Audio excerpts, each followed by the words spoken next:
Bonjour à tous et bienvenue dans cette nouvelle vidéo. Alors aujourd'hui nous voyons le pendule dans l'utilisation générale et aussi dans l'utilisation du dégagement. Nous voyons que le pendule c'est un outil extrêmement important et à la fois puissant dans le monde de l'ésotérisme.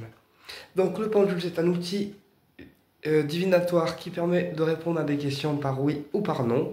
Donc le oui tourne dans le sens des aiguilles d'une montre et le non tourne dans le sens inverse des aiguilles d'une montre. D'accord? Et le peut-être, ça se traduira par un oscillage du pendule. Donc si le pendule il oscille, c'est un peut-être. Si le pendule il tourne dans le sens des aiguilles d'une montre, c'est un oui. Si le pendule tourne dans le sens inverse des aiguilles d'une montre, c'est un non. Ok? Donc, avant de poser des questions au pendule, il est impératif de lâcher prise. C'est-à-dire qu'il faut lâcher prise sur ce qui nous prend la tête, sur les soucis qu'on peut avoir pour permettre au pendule d'être en réception la plus totale et d'avoir l'esprit concentré en fait sur le pendule. D'accord? En sachant que l'inconscient joue un rôle aussi important sur le pendule. Pourquoi? Parce que, par exemple, si on pose une question et que dans la tête, on veut que la réponse soit oui impérativement, eh bien le pendule nous donnera un oui, même si la réponse est un non, mais dans la tête, on pensera tellement fort que du coup, ça va se traduire en oui. Voilà pourquoi le lâcher prise au niveau du pendule est extrêmement, en fait, important. Ensuite, pour faire le pendule, eh bien, comme j'expliquais, il faut un lâcher prise total.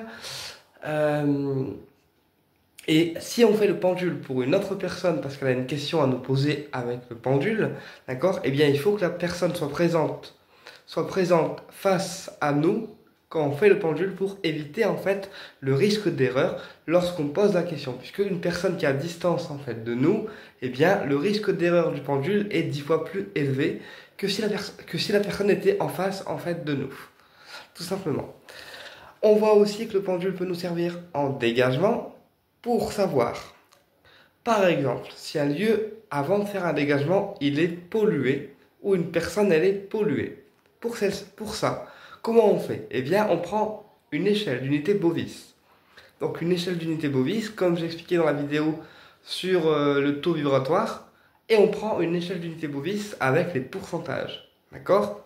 De 0 à 100. D'accord? Et comme ça, en interrogeant le pendule, on va demander, s'il vous plaît là-haut, merci de nous donner le taux de pollution énergétique de cette personne à l'instant T. D'accord? Pourquoi à l'instant T? Parce que quand on dit à l'instant T, c'est à l'instant où vous faites le dégagement, où vous allez faire le protocole.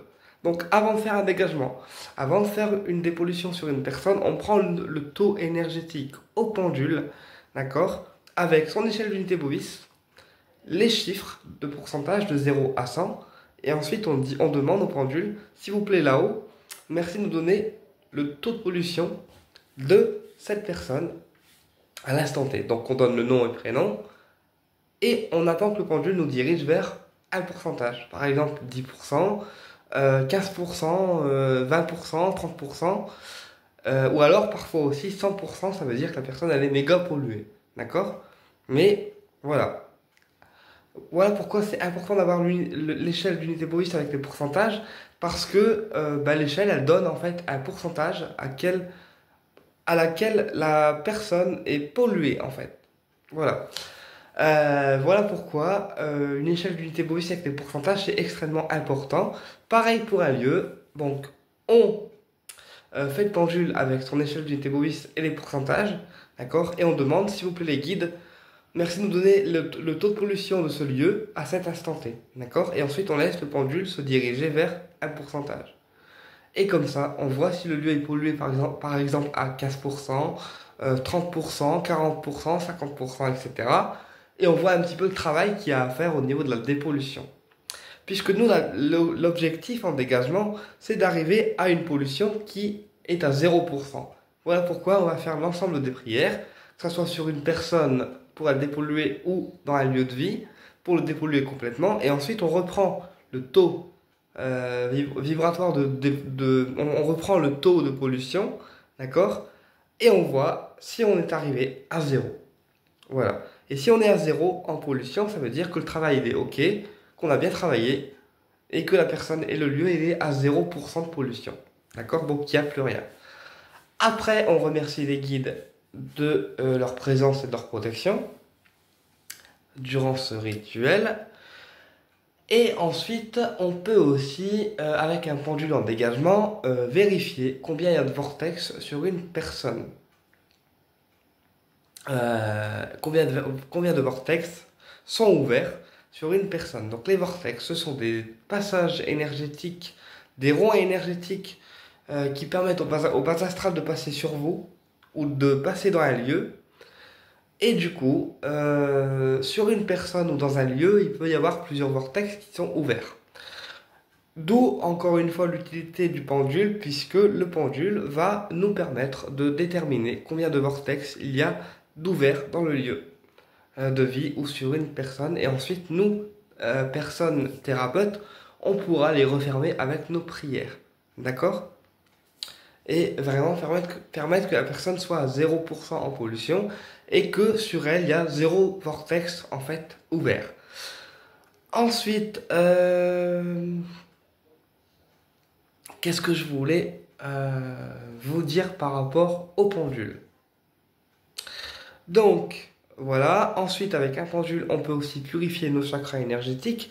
Donc, comment on fait? On prend une feuille, on prend un stylo, on met nom, prénom de la personne, date de naissance, et on dessine un bonhomme avec tous les chakras. Donc, la gorge, le coronal, les yeux, la bouche, le nez, enfin vraiment tout le corps en fait.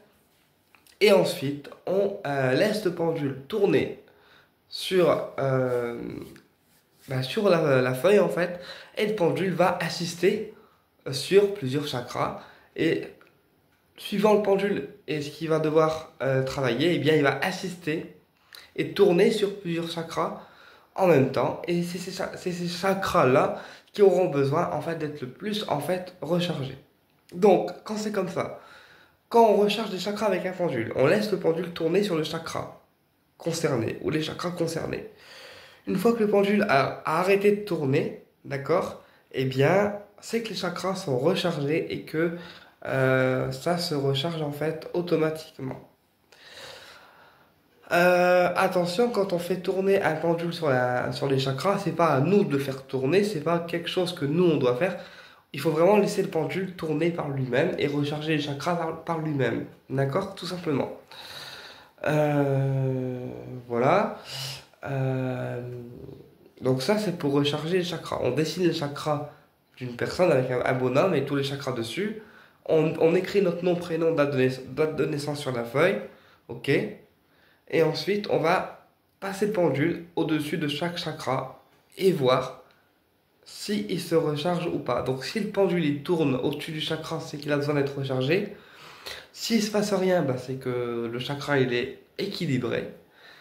Et vraiment, s'il insiste sur plusieurs chakras à la fois en leur contact, eh bien, c'est que les chakras ont besoin d'être rechargés. Ok? Euh, le pendule, il peut aussi servir à mesurer le taux vibratoire de la nourriture. C'est-à-dire, alors, vous allez dire que je suis un peu chiant, en fait, mais genre, quand on va faire les courses, d'accord? Les courses. Dans les magasins, on peut savoir si un aliment est bon ou pas à manger pour nous. Comment on peut savoir ça? Eh bien, c'est simple. On prend le taux énergétique vibratoire d'un aliment, d'accord? Et on voit s'il vibre à la même fréquence que nous ou dans les mêmes fréquences que nous. Parce que, en fait, si on a un taux vibratoire qui est assez haut, d'accord? Assez haut, et qu'on mange des aliments assez bas énergétiquement, comme le McDo, qui est un resto qui est cool, c'est sûr parce que c'est bon, parce que les plats ils sont bons, mais énergétiquement, les hamburgers frites, sérieux, ils sont assez bas au niveau vibratoire.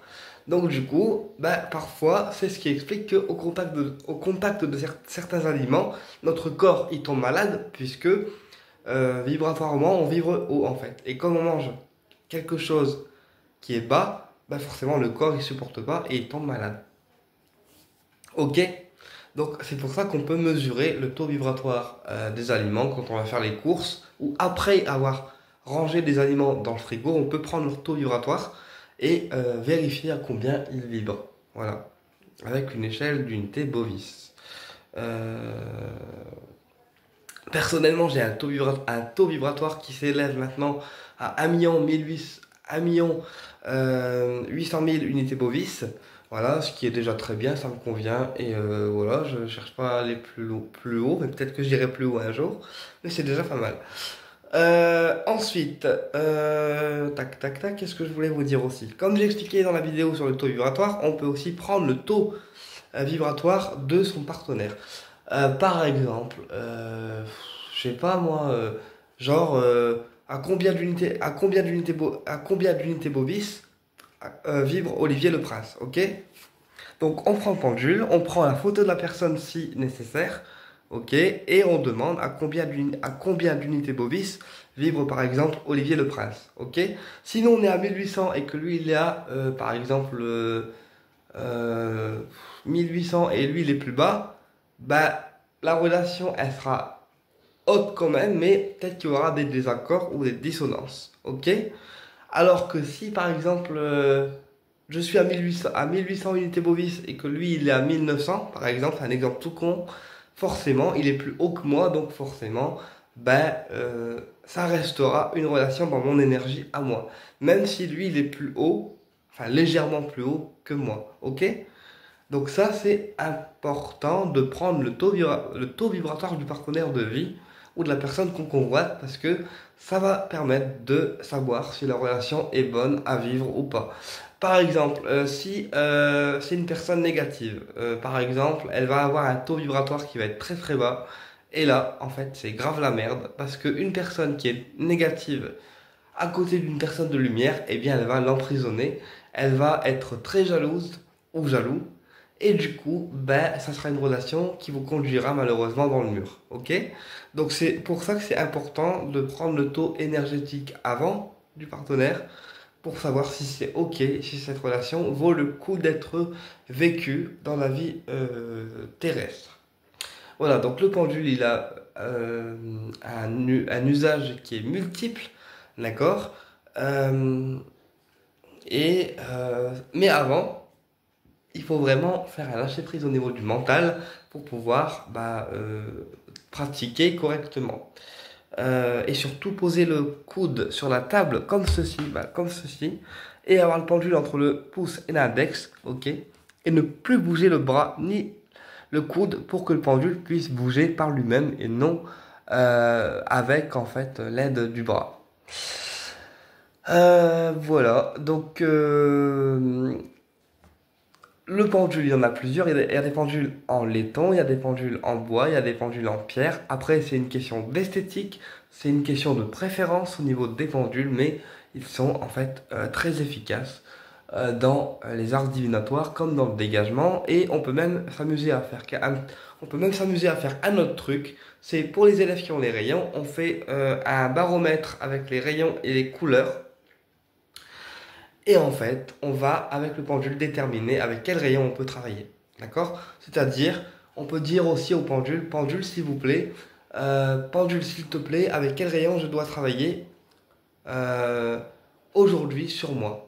Donc ça peut être le rayon rose, ça peut être le rayon vert, ça peut être le rayon vanille, ça peut être le rayon lilas pour ceux qui ont les rayons. Voilà, le pendule va indiquer une couleur de rayon et c'est avec cette couleur de rayon que vous devrez en fait travailler durant la journée complète. Voilà. Si le pendule se casse, bien sûr, c'est que le parcours avec vous, il est terminé, qu'il faut passer à un pendule supérieur, ou aussi qu'il a mal été entretenu. Donc, c'est pourquoi il faudra souvent le purifier à l'encens et le passer sous l'eau courante pour vraiment permettre de le recharger et de le purifier. Maintenant, si c'est un pendule en minéraux, on peut tout à fait le recharger via le soleil ou la lune, ou les deux, si c'est des pendules en minéraux. Voilà, et bien écoutez, j'espère que cette vidéo vous a plu et je vous dis à très bientôt pour une prochaine vidéo et au plaisir de vous retrouver.